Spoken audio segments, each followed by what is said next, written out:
സിഹായിൽ സ്നേഹം നിറഞ്ഞവരെ, കനൽ കടന്ന കനൽ വഴികൾ നമ്മുടെ പഠന പരമ്പര മുന്നോട്ട് പോവുകയാണ്. ഇത് നമ്മൾ 9-ാം പാദമാണ് പഠിക്കുക. നാളിതുവരെയുള്ള ക്ലാസ്സുകൾ കേട്ടു എന്ന് വിചാരിക്കുന്നു. കൂടുതൽ തീക്ഷ്ണതയോടെ വർത്തമാന പുസ്തകം വായിക്കുകയും ചെയ്യുമല്ലോ. ഓരോ ദിവസവും വർത്തമാന പുസ്തകത്തെക്കുറിച്ച് മനസ്സിലാക്കുമ്പോൾ കൂടുതൽ തീക്ഷ്ണതയോടെ സഭയെ മനസ്സിലാക്കുവാൻ നമുക്ക് സാധിക്കുന്നുണ്ട്.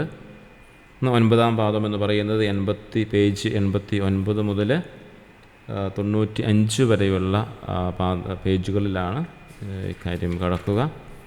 അതുപോലെ ഇതിനകത്ത് ഏറ്റവും പ്രധാനപ്പെട്ട ഒരു കാര്യമെന്ന് പറയുന്നത് ഒരു പടിയോല ഇവിടെയുണ്ട്. അതിൻ്റെ ഒരു മലയാള വിവർത്തനമൊക്കെ വളരെ വ്യക്തമായിട്ട് ഈ പാഠഭാഗത്ത്, പ്രത്യേകിച്ച് 91-ാം പേജിലും ഇംഗ്ലീഷിലും അതിൻ്റെ തൊട്ടടുത്തായിട്ട് മലയാള വിവർത്തനമായിട്ട് 92-ാം പേജിലുമൊക്കെ കിടപ്പുണ്ട്. ഈ കാര്യമൊക്കെ പ്രത്യേകം വായിക്കണമെന്ന് സ്നേഹപൂർവ്വം ഓർമ്മിപ്പിക്കുകയാണ്. ഒരു നിമിഷം പ്രാർത്ഥിക്കാം. ഈശോയെ, സഭയെക്കുറിച്ച് കൂടുതൽ മനസ്സിലാക്കുവാനുള്ള, പ്രത്യേകിച്ച് ഞങ്ങളുടെ വ്യക്തിസഭയെ കൂടുതൽ മനസ്സിലാക്കുവാനുള്ള ഞങ്ങളുടെ പരിശ്രമങ്ങളെ അങ്ങ് വിജയിപ്പിക്കണമേ. ഞങ്ങളുടെ ബുദ്ധി പ്രകാശിപ്പിക്കുകയും മനസ്സിനെ ശ്രദ്ധപ്പെടുത്തുകയും ചെയ്യണമേ. ഈശോയെ, നിൻ്റെ ഹിതമനുസരിച്ച് വർത്തമാന പുസ്തകം കൂടുതൽ തീക്ഷ്ണതയോടെ പഠിക്കുവാനും എൻ്റെ പഠനങ്ങൾ മുന്നോട്ട് കൊണ്ടുപോകുവാനുള്ള കൃപയും അനുഗ്രഹവും ഞങ്ങൾക്ക് നൽകണമേ. നല്ലവനായ ഈശോയെ നന്ദി. ഞങ്ങളുടെ വിശുദ്ധാത്മാവിനെ അയച്ച് ഞങ്ങളെ ശ്രദ്ധപ്പെടുത്തുകയും ഞങ്ങളുടെ സഭയെക്കുറിച്ചുള്ള ഞങ്ങളുടെ പഠനങ്ങളിൽ കൂടുതൽ ആഴപ്പെടുവാനുള്ള കൃപയും അനുഗ്രഹവും നൽകുകയും ചെയ്യണമേ. പ്രിയ സഹോദരങ്ങളെ, നമ്മുടെ ഇന്നത്തെ ക്ലാസ് 10-ാമത്തെ ക്ലാസ്സാണ്. 10-ാമത്തെ ക്ലാസ്സിൽ നമ്മൾ പഠിക്കുന്നത് 9-ാമത്തെ പാദമാണ് എന്ന കാര്യം ഓർക്കുക. വർത്തമാന പുസ്തകം 9-ാം പാദത്തിലെ ഈ ഭാഗം മലങ്കര സഭയുടെ ചരിത്രത്തിലെ നിർണായകമായ ഒരു ഘട്ടത്തെയാണ് അടയാളപ്പെടുത്തുന്നത്. വിദേശ പാതിരിമാരുടെ അഹങ്കാരവും മലങ്കര നസ്രാണികളുടെ ആത്മാഭിമാനവും തമ്മിലുള്ള പോരാട്ടമാണ് ഈ പാഠഭാഗത്ത്, ഈ 9-ാം പാദത്തിൽ നമ്മൾ കാണുക. ഇന്നത്തെ ക്ലാസ് പ്രധാനമായും 5 വ്യത്യസ്ത പോയിന്റുകളിലായിട്ട് ക്രമീകരിച്ചിരിക്കുകയാണ്. ഒന്നാമത്തത് ആലങ്ങാട്ടെ സന്ധി സംഭാഷണവും പരാജയവും. അത് കരിയാറ്റിൽ മാർ യോസഫ് മെത്രാനെ ആലങ്ങാട്ട് പള്ളിയിൽ താമസിപ്പിച്ചതോടെ പാതിരിമാർ ഭയപ്പെട്ടു. സന്ധി ചർച്ചകൾക്കായി വന്ന പാതിരിമാരെ പള്ളിയിൽ പ്രവേശിക്കാൻ യോഗക്കാർ സമ്മതിച്ചില്ല. സഭാംഗങ്ങളുടെ ശക്തമായ നിലപാട് കണ്ട് പാതിരിമാർക്ക് തങ്ങളുടെ സ്വാധീനം നഷ്ടപ്പെടുന്നുവെന്ന് ബോധ്യമായി. രണ്ടാമത്തെ കാര്യം, പാതിരിമാരുടെ അഹങ്കാരവും വരാപ്പുഴ വികാരി ജനറലിൻ്റെ നിലപാടും. ഭിന്നതകൾ പരിഹരിക്കാൻ പള്ളിക്കാർ വിട്ടുവീഴ്ചയ്ക്ക് തയ്യാറായെങ്കിലും തങ്ങളെക്കാൾ താഴ്ന്നവരായ പള്ളിക്കാർ വിളിച്ചെടുത്തു പോകുന്നത് അന്തസ്സ് കുറവാണെന്ന് പാതിരിമാർ കരുതി. വികാരി ജനറൽ മത്യ സർപ്പറ്റ്സൽ പോലും മറ്റു പാതിരിമാരുടെ സമ്മതമില്ലാതെ യോഗത്തിന് വരാൻ തയ്യാറാകാത്തത് അവരുടെ കൂട്ടായ നിഷേധത്തെ കാണിക്കുന്നുണ്ട്. മൂന്നാമത്തെ കാര്യമെന്ന് പറയുന്നത് ചരിത്രപരമായ ആലങ്ങാട്ട് പടിയോല.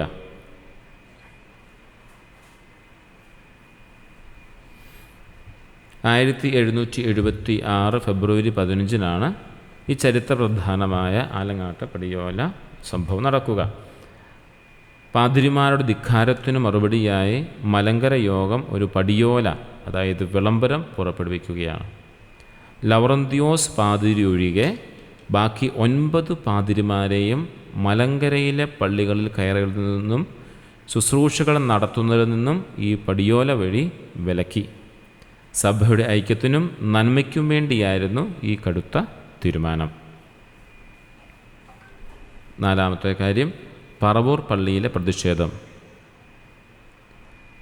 പടിയോല ലംഘിക്കാനായി ക്ലമൻ്റ് പാതിരി പറവൂർ പള്ളിയിലെത്തിയെങ്കിലും പള്ളിക്കാർ ഉറച്ചു നിന്നു.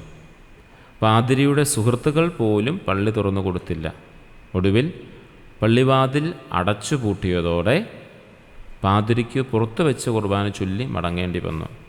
ഇത് പടിയോലയുടെ ശക്തി തെളിയിച്ചു.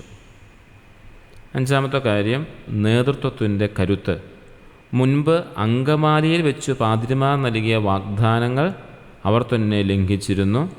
എന്നാൽ ഇപ്പോൾ പള്ളിക്കാർക്ക് വിജയിക്കാൻ കഴിഞ്ഞത് ജാതിയുടെ തലവനായ മെത്രാൻ തങ്ങൾക്കൊപ്പം നിന്നതുകൊണ്ടാണ്.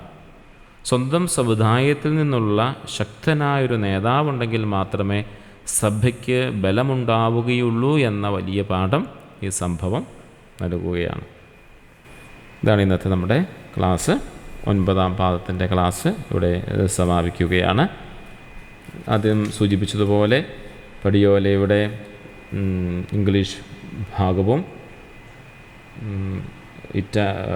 അതിൻ്റെ മലയാളം ഭാഗവും അതുപോലെ തന്നെ അതിൻ്റെ ഇറ്റാലിയൻ ഭാഗവും ലത്തീൻ ഭാഗവും ഇതിൻ്റെ അകത്ത് വ്യക്തമായിട്ട് കൊടുത്തിട്ടുണ്ട്. പടിയോല എഴുതിയിരിക്കുന്നത് അതിൻ്റെ മലയാള വിവർത്തനവും വ്യക്തമായിട്ട് കൊടുത്തിട്ടുണ്ട്. അതൊന്ന് വായിച്ചു നോക്കണം. പേജ് 91-ലും 92-ലുമായിട്ട് ലത്തീൻ ഭാഗത്തിലുള്ള പടിയോല ഭാഗവും 92, 93 ഭാഗങ്ങളിലായിട്ട് പടിയോലയുടെ മലയാള വിവർത്തനവും കൊടുത്തിട്ടുണ്ട്. അതൊന്ന് വായിച്ച് നോക്കണമെന്ന് സ്നേഹപൂർവ്വം ഓർമ്മിപ്പിക്കുകയാണ്. നമുക്ക് ക്ലാസ്സിലേക്ക് ഇന്നത്തെ ക്ലാസ്സുകൾ പൂർത്തീകരിക്കുകയാണ്. കഴിഞ്ഞ ദിവസത്തെ ക്ലാസ്സുകളൊക്കെ ശ്രദ്ധിക്കുമല്ലോ. ഇനി ചോദ്യോത്തരങ്ങളിലേക്ക് പ്രവേശിക്കാം.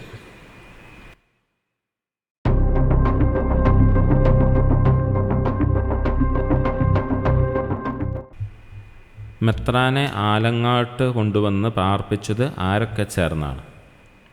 കരിയാറ്റിൽ മൽപ്പാനും മാത്തു തരകനും അങ്കമാലി ആലങ്ങാട് പള്ളിക്കാരും ചേർന്നു.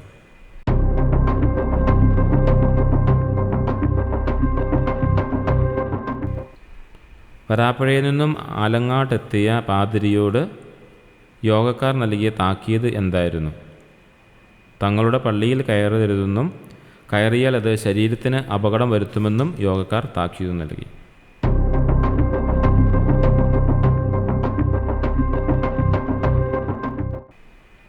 കൊടുങ്ങല്ലൂർ മെത്രാപ്പൊലീത്തായുടെ വികാരി ജനറൽ ആരായിരുന്നു? മത്തിയ സർപ്പൻസൽ.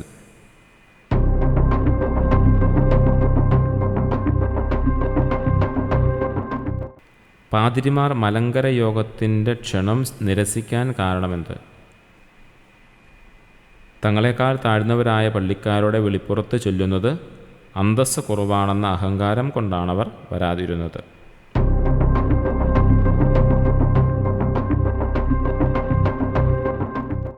ആലങ്ങാട്ട് പടിയോല എഴുതപ്പെട്ട തീയതി എന്ന്? ക്രിസ്തുവർഷം 1776 ഫെബ്രുവരി 15.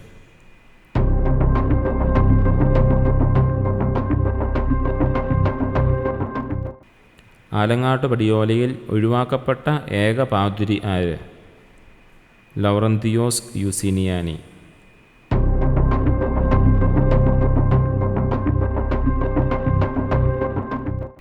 പടിയോലയിൽ പേരെടുത്തു പറഞ്ഞു വിലക്കിയ പാതിരിമാർ എത്ര പേരായിരുന്നു? 9 പേർ.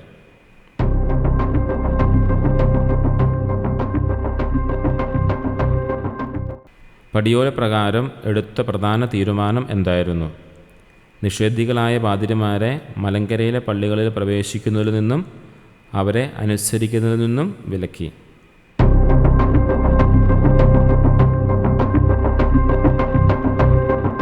പടിയോലയുടെ തീരുമാനം ലംഘിക്കാനായി പറവൂർ പള്ളിയിലെത്തിയ പാതിരി ആര്? ക്ലമൻ്റ് പാതിരി.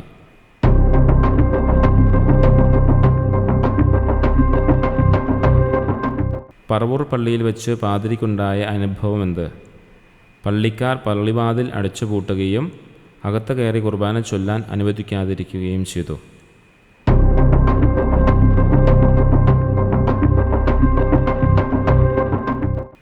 പള്ളിക്കാരുടെ തീരുമാനങ്ങൾക്ക് അന്നു കരുത്ത് ലഭിക്കാൻ പ്രധാന കാരണമായി ഗ്രന്ഥകർത്താവ് ചൂണ്ടിക്കാണിക്കുന്നത് എന്ത്?